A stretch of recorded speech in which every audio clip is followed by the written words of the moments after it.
And now it is my pleasure to introduce to you our second speaker in this series of leadership talks. And this is Mrs. Katharina von Schnurbein, who is the coordinator on combating anti-Semitism at the European Commission since 2015. She joins the advisory office of President Barroso in 2010, and in 2012 she was appointed his advisor for the dialogue with religions and non-classified organizations. Non-confessional, sorry, she wrote, that's it. Organizations, sorry, it was handwritten. She began her career at the Commission in 2002 as press officer at the Commission's delegation in Prague. Please notice, and I'll of course mention it at the end, how many languages you know in order to be in all these careers. She began her career at the Commission in 2002 as a press officer at the Commission's delegation in Prague.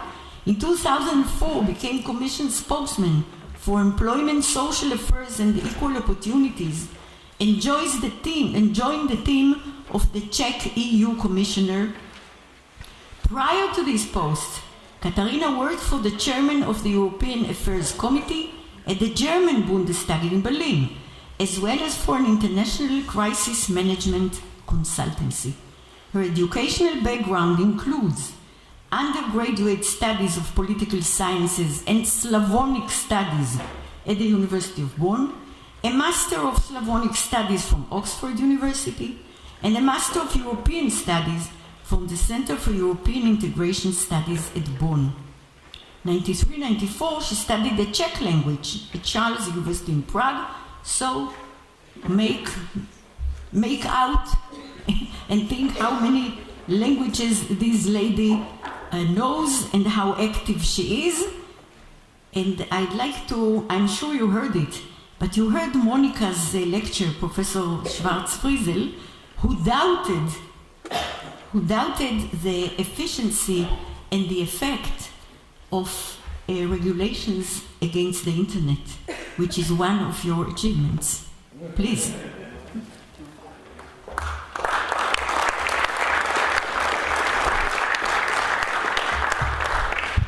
Thank you very much, Dina. Ladies and gentlemen, it's a pleasure to be here. I'm not a professional Jew, but I have the honor of being a professional Jew defender.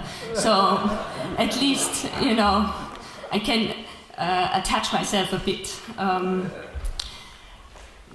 The appointment happened 2 years ago, a bit more than 2 years ago, in the recognition of the Juncker Commission with regards to the rise of anti-Semitism. I was appointed together with a coordinator on combating anti-Muslim hatred. And I have to say there is a shift in the thinking in the European Commission, certainly. Yesterday, the perception that Bernard-Henri Lévy gave very much, he placed the burden, in my opinion, very much on the Jewish community and the efficiency and effectiveness that is undoubtedly there of the Jewish community to fight anti-Semitism. But our opinion is that fighting anti-Semitism is a responsibility for society at large.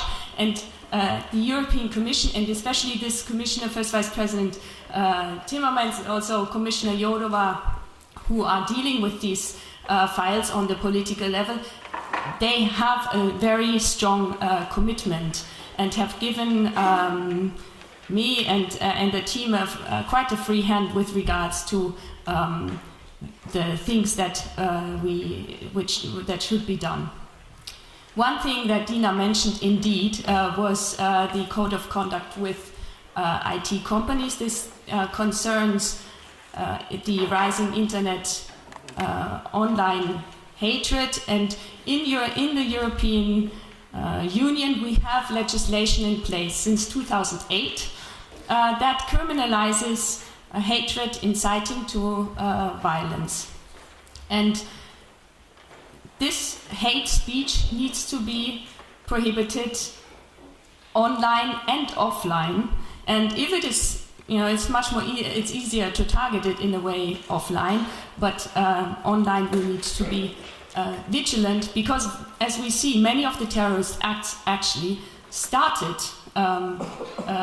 in some way on the internet. But this is not the only reason, of course, why we need to address it. I think it's a matter of legislation, and it's a matter also for society to be in a situation where everyone can live the lives they want to live according to their own choices.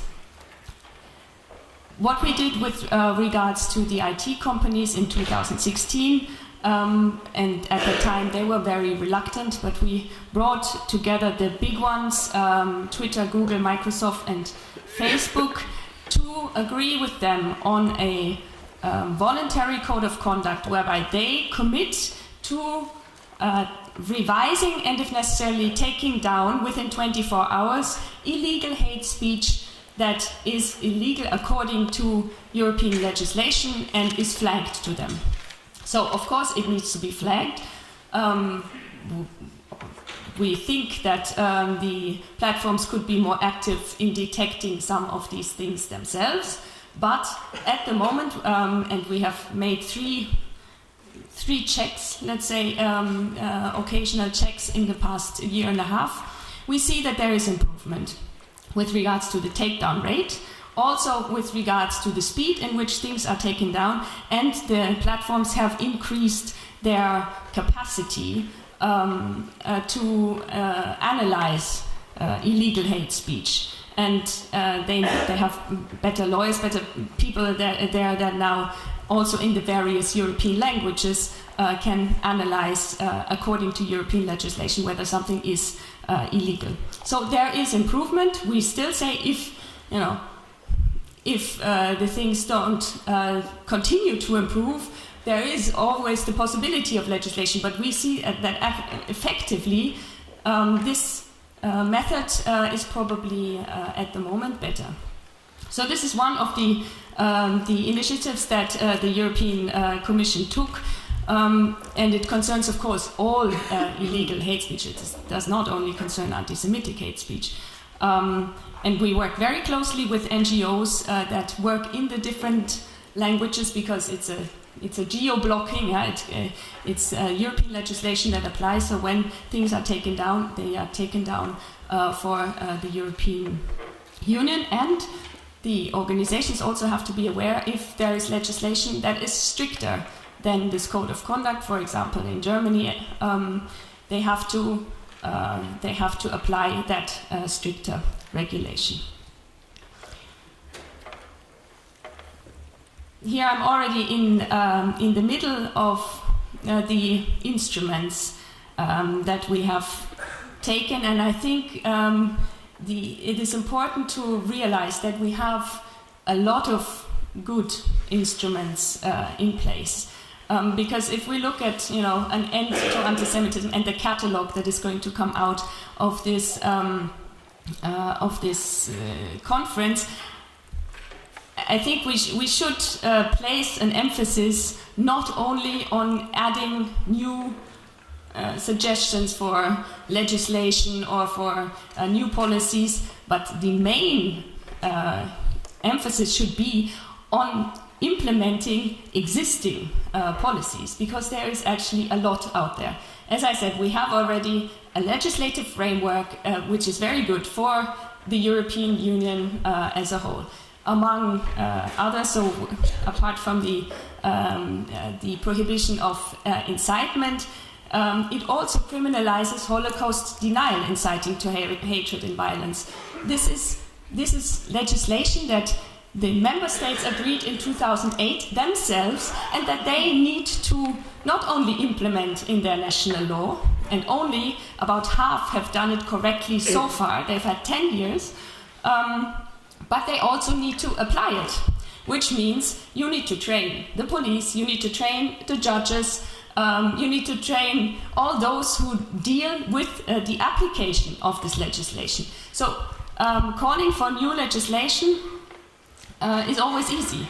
But I think what we really need to do in the member states of the EU, and the EU is, of course, I mean, the Commission has since 3 years now the right to check whether member states have done it correctly, and we are doing that, and we are pressuring them, and if necessary there can also be infringement procedures. But again, it's a question of applying this legislation in the correct way. We also have a lot of tools with regards to education. Education is always seen as the most important, and I would agree, long-term arm in preventing anti-Semitism and in fighting it.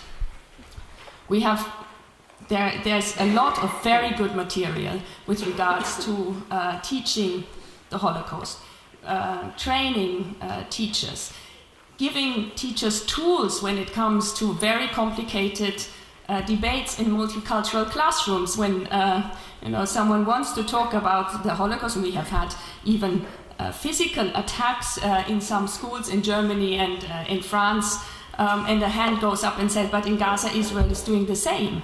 And if a teacher is not equipped with enough arguments to actually counter these statements, then it is very difficult for him to go on with teaching the issue at all. And I think that is another important act that we need to do now, is to raise the awareness among those who actually have the possibility. And with regards to education, it is very often either the member states or even the regional governments in some countries, like for example in Germany. The regional governments have to decide that they are going to place an importance on raising awareness, on making people aware of the different forms of anti-Semitism today. Because otherwise all the good tools that we have will be in vain. We also have good educational... thanks.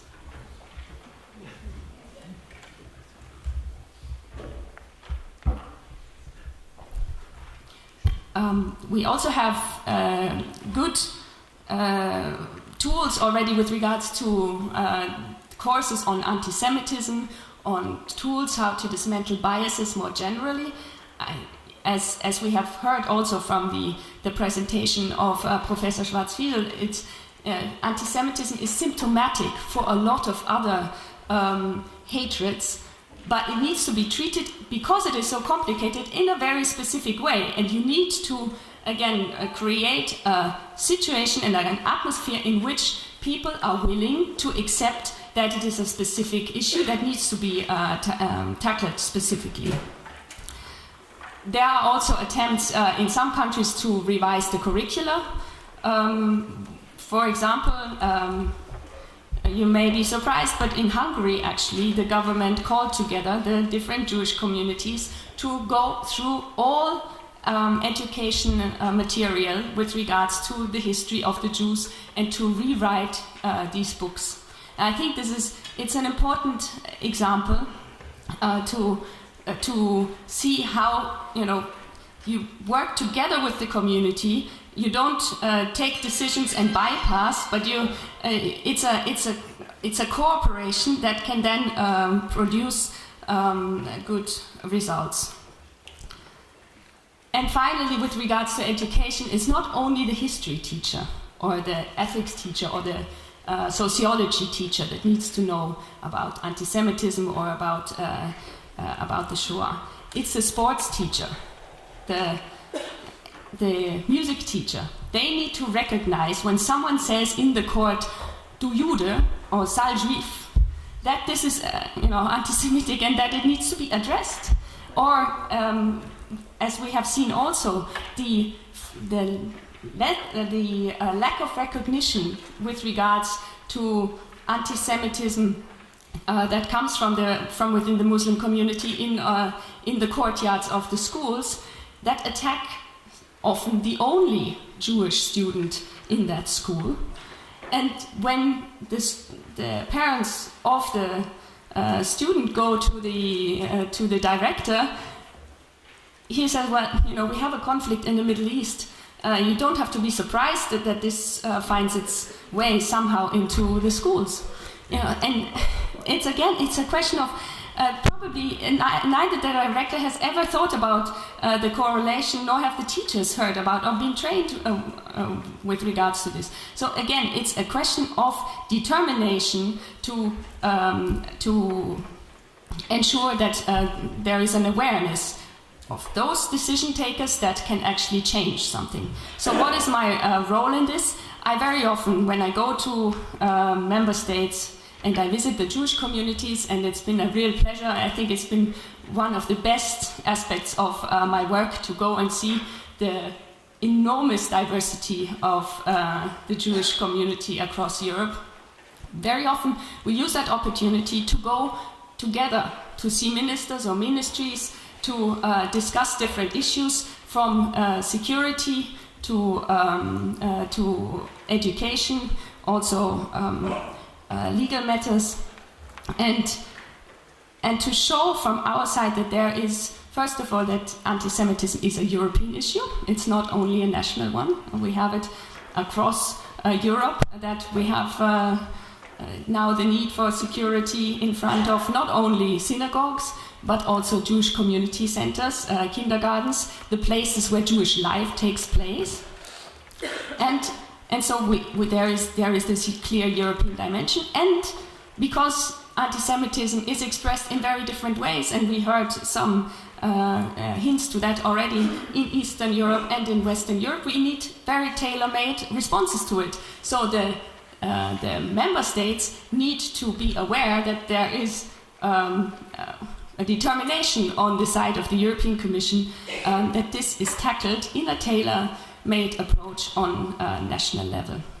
Of course, all of this takes time. One shouldn't expect that 3,000 years of anti-Semitism are going to be eradicated now in a few months. But I think I really do feel that the alliances of which Bernard-Henri Lévy also talked yesterday, that there are growing alliances in different pockets, let's say, of society. It's not broad, and when it comes to the recognition of anti-Semitism as such, of course, it is still very low. In fact, for example, again, I have the numbers for Germany. We don't have comparative figures at the moment, at least, for other countries.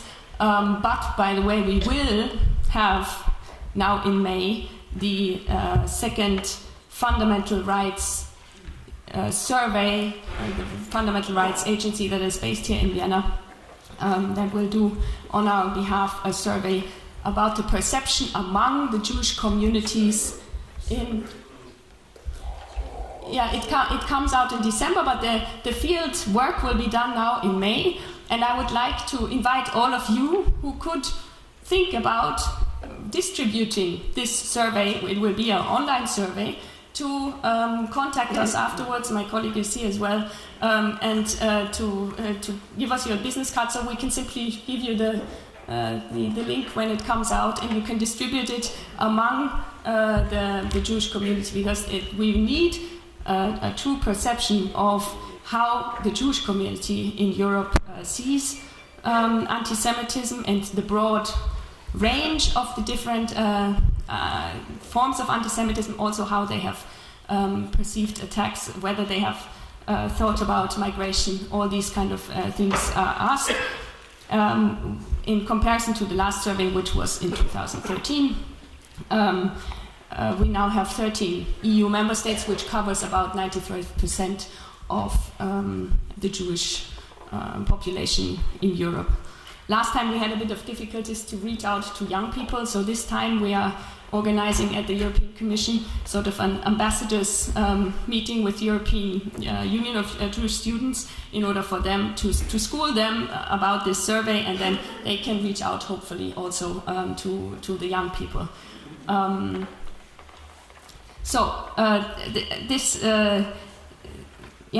The fact that we need hard data, I think, is important, and what we also always stress with the member states is that they need to take data. So we see, the Fundamental Rights Agency, again, they bring out a report every year about anti-Semitic incidents in Europe. Last year, again, so in November 2017, 11 member states reported 0 incidents. I hope it's true. And this is an important issue because you can't fight it if you can't define it. If you don't recognize the problem because you don't see the numbers, then you're not going to do anything about it. So we created a high-level member states expert group on racism and xenophobia, and there is a subgroup with all the member states with regards to methodologies coming up with common standards on recording hate crime. But we see that it works best when we have a setup where an NGO that is connected with the Jewish community and the police takes the data not only about hate crime but about all incidents. And in addition also has some sort of victim support. And in these countries where this is the case, anti-Semitic incidents have significantly gone up. In the UK and Germany, 2017 was 4 incidents per day, which is enormous. In France, it has gone down a bit because of the security measures. But again, security measures, yes, we need them, and actually we address this with the member states that the costs should not be borne by the Jewish community. But in the end, the ultimate goal must be normality.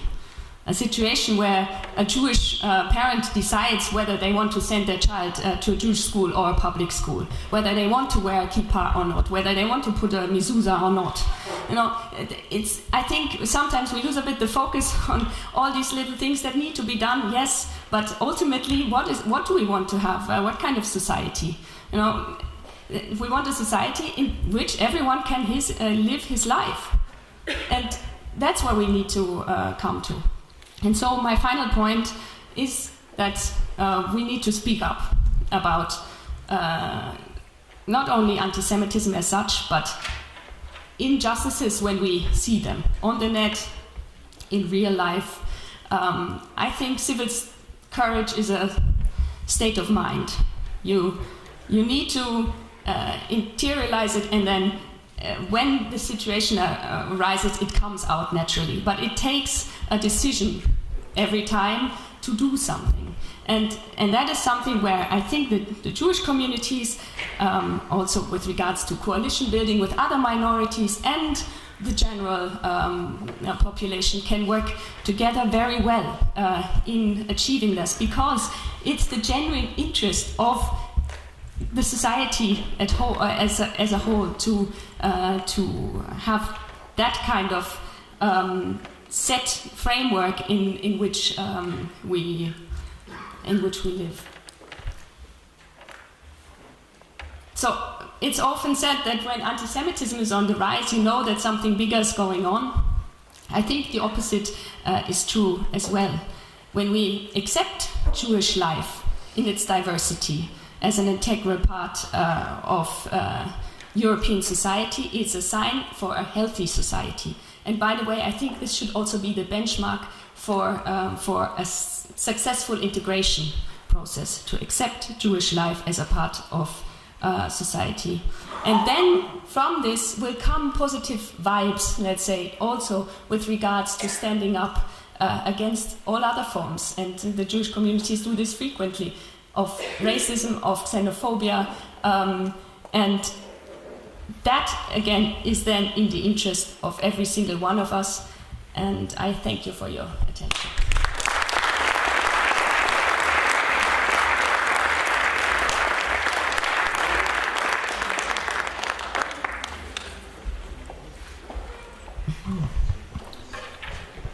Thank you so much.